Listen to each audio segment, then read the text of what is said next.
את היית חרדה לי כשהייתי ילד? מאיזה בחינה? שאני הילד היחיד שלך. מה זאת אומרת חרדה? לא, אני שמחתי עליך.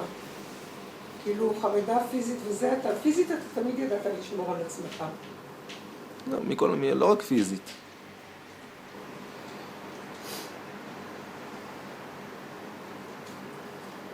אני לא הייתי חרדה לך. לא. לא הייתי חרדה לך בכלל. איך הרגשת עם זה שאני כאילו הילד היחיד שלך, אני בעצם כל מה שיש לך? שאני לא צריכה יותר. שיש לי את כל מה שאני צריכה. אז נורא רציתי שתהיה מאושר. כך רציתי שתהיה מאושר. ולא היית. לא הייתי. לא. זה מוזר, היית ילד שמח, וצחקת הרבה, והיו חברים וזה, אבל באיזשהו מקום לא היית מאושר. למה את חושבת? היו לך איזה מין חרדות כאלה.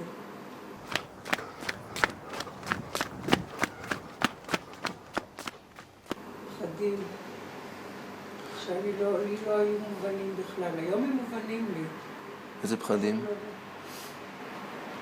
אני חושבת של דימוי עצמי. שמה? שמה חושבים עליך ואיך אתה נראה, דברים כאלה. מה את חושבת שהכי התביישתי? בתור ילד. אני בכלל לא חשבתי שהתביישת, הייתי נורא אבלה. עכשיו, במבט לאחור. כל כך הייתי גאה בזה שאני אם חד-הורית עם ילד כזה, שעשיתי את זה, שלא עלה בדעתי בכלל שזה לא טוב לך.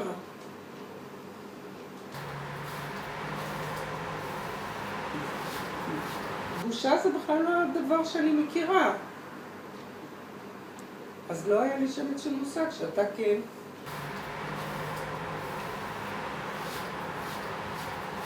במבט לאחור, את מבינה למה התביישתי?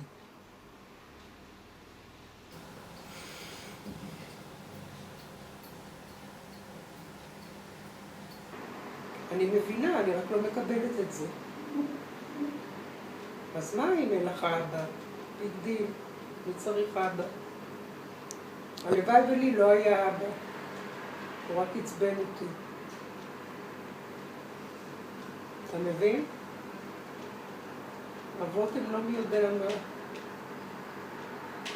אני מצטערת שלא יהיה לך עוד אחים.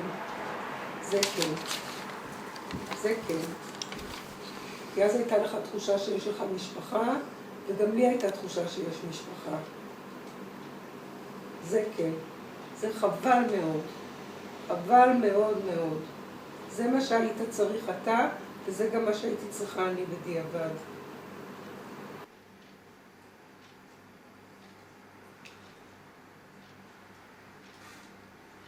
בואי נדבר רגע על היום שהייתי קטן ושאלתי אותך אם יהיה לי אח או לא. אני לא רוצה לדבר על זה. זה עצוב לי. בסדר, זה הזמן לדבר על זה. אז פעם אחרת. בואי נדבר על זה. זה בסדר לדבר על זה. אבל זה עצוב לי, לאל תלחץ עליי. אני שברתי לך את הלב אז. אני לא רוצה לדבר על זה. תפסיק לצלם אותי. נדבר על זה פעם אחרת.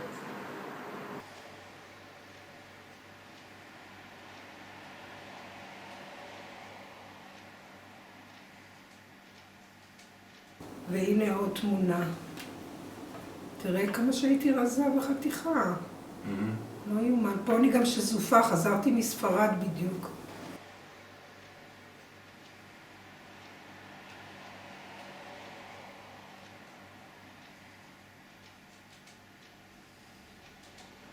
ובחרתי כמה תמונות שלי ושל דוד שרצית לראות.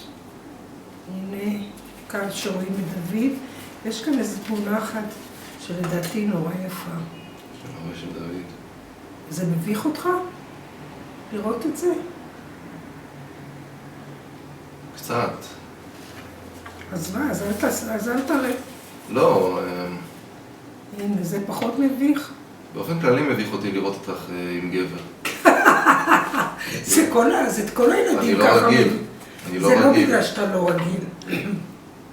זה נורא מביך את כל הילדים לדמיין את ההורים שלהם מזדיינים. והם יודעים שהם עושים את זה, כי איך הם באו לעולם, אבל הם ממש מוחקים את זה, כולם. את יודעת איזה חלום היה לי היום? מה? היה לי חלום היום שאת יוצאת עם גבר. ברצינות. סיוט. שעכשיו את יוצאת עם גבר. וואלה, אני אצא, שיהיה לך סיוטים. חס וחלילה. מה? מה חס וחלילה? מה, אסור לי? דווקא אני אעשה לך, אל תעשה לי ככה.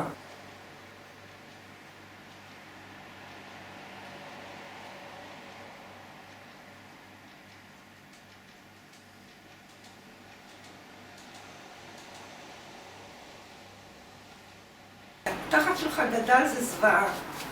נהיה לך תחת חבל, כמו שלי, חבל על הזמן. לא, אתה רואה? מה? באמצע הסדר, או שיקראו לך המכנסיים, או שיחשבו שהפלצת. הם צרות. הם צרות. הם לא צרות, די. בסדר, אבל לא יושבים ככה. מה צר בהם? עידו. לא כזה צרות, מה את רוצה? בסדר, איך תשב רגע? אתה רואה מי קראו לך בחריץ. תקום, לא ככה גבר יושב, עושים ככה. ככה ומתיישבים. מרימים כדי שזה לא יקרה. תשב.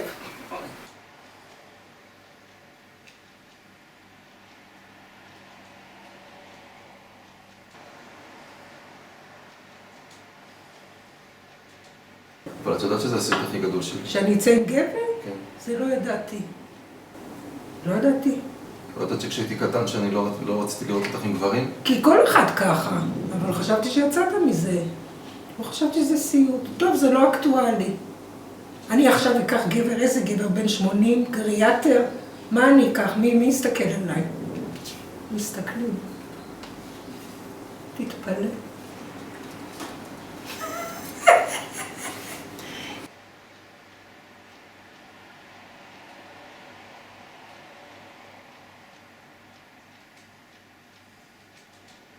עמדתי כאן והוא עמד כאן. אוי, והחזקנו ידיים, ולאט לאט התנשקנו, ואני ראיתי כוכבים וצלצולים.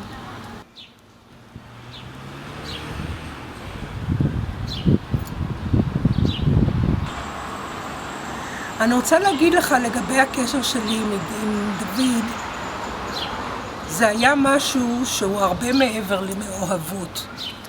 כי אני אחרי הקשר הזה, היו לי, עד שאתה נולדת, היו לי עוד איזה כמה אהבות טובות וחזקות ומסעירות אבל אצלו זה היה משהו שהוא מעבר למאוהבות. אצלו זה היה משהו איתו, איזה סוג של שייכות מאוד חזקה שאני לא הצלחתי להרגיש עם אף אחד אחר. ואני לא יודעת מה הקטע שלו. למה הוא הפסיק את הקשר איתי? אולי בתוכו הוא ידע שהוא עומד למות והוא רצה עוד חברות, עוד נשים, עוד בנות להכיר. אבל אתה יודע מה? במידה רבה, זה שהוא מת, זה שחרר אותי. הייתה איזו תחושה גדולה מאוד של הקלה, שאני יוצאת לחופשי. ככה חשבתי. אבל אני לא ידעתי שהבן זונה הזה מלמעלה יחרבש לי את כל הקשרים. כי אני 3 פעמים עמדתי להינשא, ו3 פעמים אני ביטלתי את הנישואים האלה. זה אתה לא ידעת, נכון? עדיין אני לא מבין איך בחורה כזאת, עם כל המחזרים שהיו לך, עם איך שהיית נראית, בסוף החלטת בגיל 38, מצאת עצמך רווקה והחלטת להביא ילד. אני לא מצאתי את עצמי, החלטתי.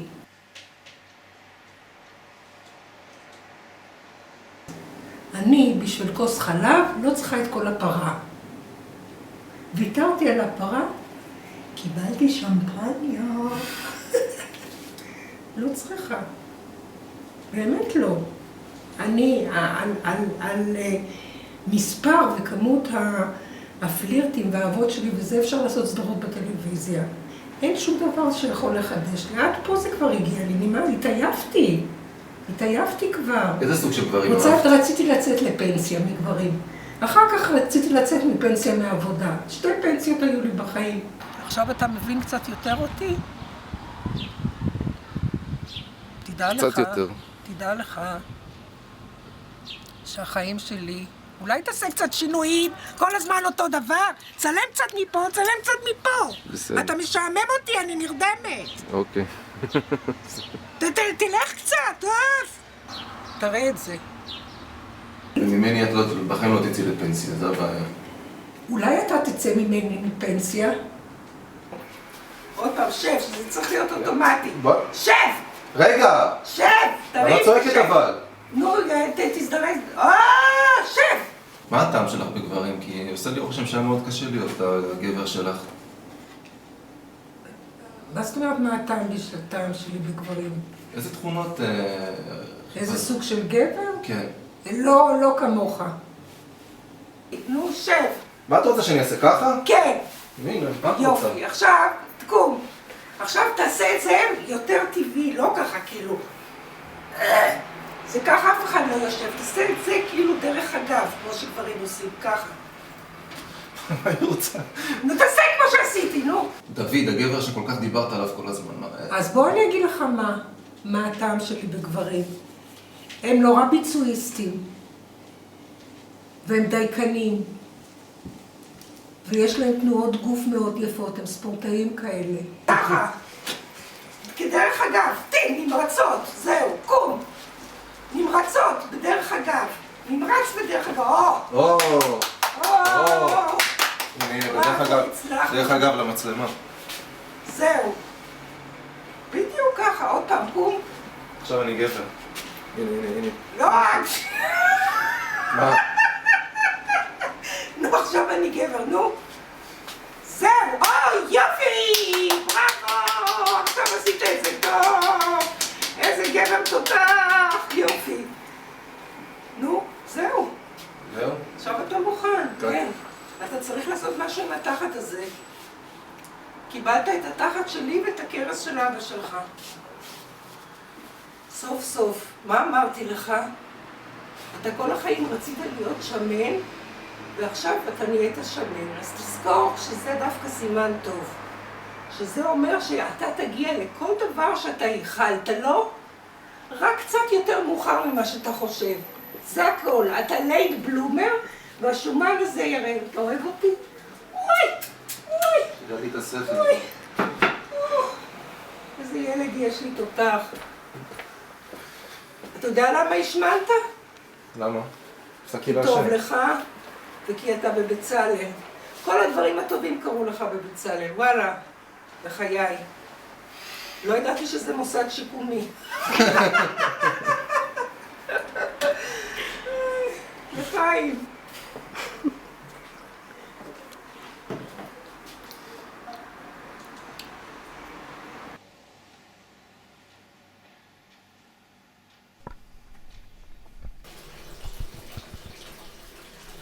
ריבה בהר, אמא שלי. הייתה מלכת הכיתה. מה זה מלכת הכיתה? מלכת השכונה. כל הבנים בעיר קרקרו סביבה כמו משוגעים. ועם כל האהבות המטורפות שהיו לה, בסופו של דבר החליטה להישאר לבד. למה? אני לא בדיוק יודע. היא הסבירה לי, אבל לא כל כך הבנתי. מה שאני יודע זה שאצלה הזאת הייתה החלטה. אותי אף אחד לא שאל. אני בכלל לא יודע מה זה לא להיות לבד. ואת האמת, לא רע לי עם זה.